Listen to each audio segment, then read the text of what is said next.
Portanto, a missa latina era celebrada em latim. É claro que as pessoas não entendiam latim. Isso, então, adicionava um ar, uma atmosfera de misticismo à missa. Era algo misterioso. E dava uma certa superioridade ao padre, uma vez que ninguém conseguia entendê-lo. Bom, é claro que houve muitas discussões sobre se a missa deveria ser dividida com a congregação ou não. Originalmente, havia missa em dois tipos, ou seja, a congregação partilhava do vinho e do pão. Mas aí eles mudaram para apenas um tipo de missa. Essa congregação não recebia mais o vinho, mas apenas a hóstia.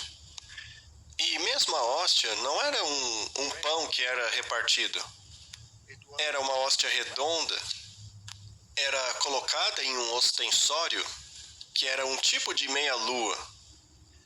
E mesmo quando eles desfilam através das ruas, também é colocada em um ostensório.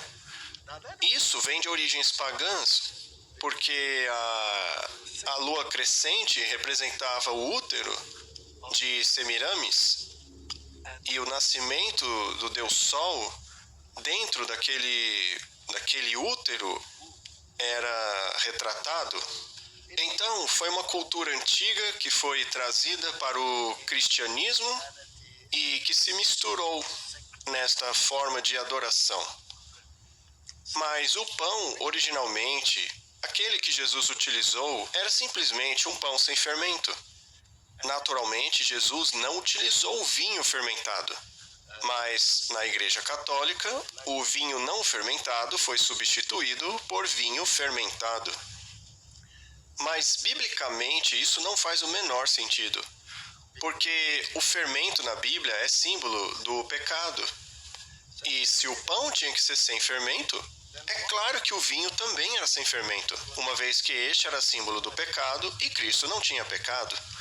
Um outro problema é que a missa, ao longo do tempo, passou a ser considerada uma encenação, uma reconstituição precisa do que aconteceu lá na cruz. E o outro problema é que eles então introduziram a ideia de que a missa era um sacrifício de verdade. Então, aquele pão tinha agora que ser transformado no próprio corpo literal de Cristo. Então, o pão já não era mais apenas um símbolo, agora ele